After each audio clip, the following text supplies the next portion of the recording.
ৰাহুল গান্ধী পৰিয়ালে ভাৰতৰ সংবিধানখন ধ্বংস কৰি যে ভাৰতবৰ্ষৰ যিগৰাকী তথাকথিত যুৱ নেতাই সংবিধান হাতত লৈ সংবিধান ৰক্ষাৰ শপত বাক্য পাঠ কৰে সেই নেতাগৰাকীৰ পৰিয়ালে ভাৰতবৰ্ষত সংবিধানখনক ধ্বংস কৰিছিল হত্যা কৰিছিল। ৰাহুল গান্ধীয়ে এতিয়া দেশৰ সংবিধানখন হাতত লৈ প্ৰতিবাদ কৰে। জৰুৰী অৱস্থাৰ বিষয়ে কংগ্ৰেছে কেতিয়াও ক্ষমা নোখোজে। জৰুৰী অৱস্থাৰ বাবে আজিলৈকে ক্ষমা খোজা নাই।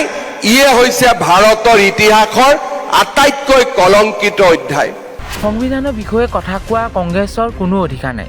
ভাৰতৰ ইতিহাসে কংগ্ৰেছক কেতিয়াও ক্ষমা নকৰে। কংগ্ৰেছ নেতা ৰাহুল গান্ধীক তীব্ৰ সমালোচনা মুখ্যমন্ত্ৰী ডক্টৰ হিমন্ত বিশ্ব শৰ্মা। মুখ্যমন্ত্ৰীৰ মন্তব্য আছে শুনো আহক।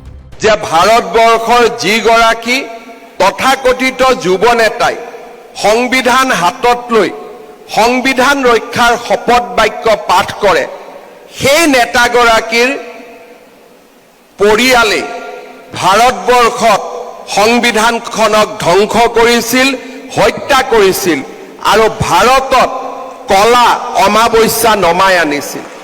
আৰু আজিলৈকে জালিয়ানাবাগৰ ঘটনাৰ বিষয়েও ব্ৰিটিছে দুখ প্ৰকাশ কৰিছে। পৃথিৱীত হোৱা বহু ঘটনাত হিৰোশ্বিমা নাগাচাকিৰ পাৰমাণৱিক বোমৰ পিছতো আমেৰিকাৰ বহু ৰাষ্ট্ৰপতিয়ে হিৰোশ্বিমাত গৈ নিজৰ এক প্ৰকাৰে ভুলৰ অনুশোচনা কৰিছে। কিন্তু আজিলৈকে কংগ্ৰেছৰ কোনো নেতাই জৰুৰী অৱস্থাৰ বাবে আজিলৈকে ক্ষমা খোজা নাই। ইয়ে হৈছে ভাৰতৰ ইতিহাসৰ আটাইতকৈ কলংকিত অধ্যায়।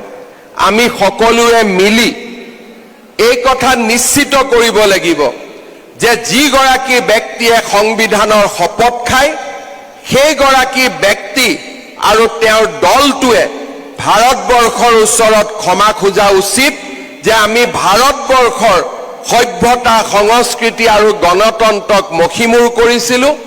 তেওঁলোকে আমাক প্ৰতিশ্ৰুতি দিয়া উচিত যে আৰু কেতিয়াও গণতন্ত্ৰক আমি ধ্বংস নকৰোঁ।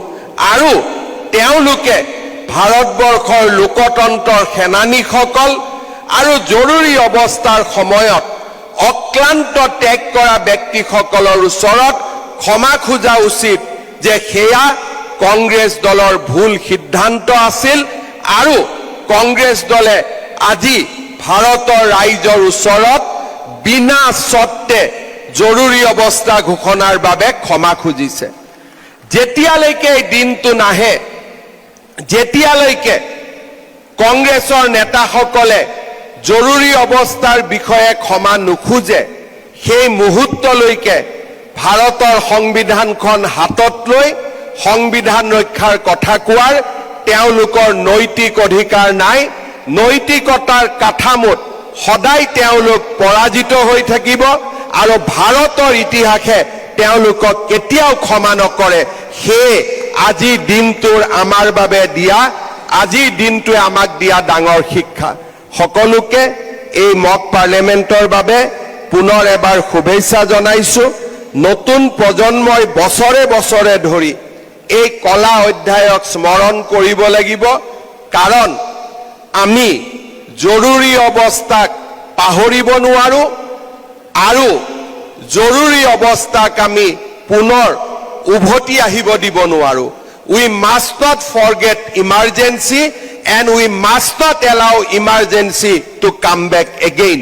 সেইটোৱে হৈছে আজিৰ আটাইতকৈ ডাঙৰ শিক্ষা। বহুত বহুত ধন্যবাদ। জয় হিন্দ।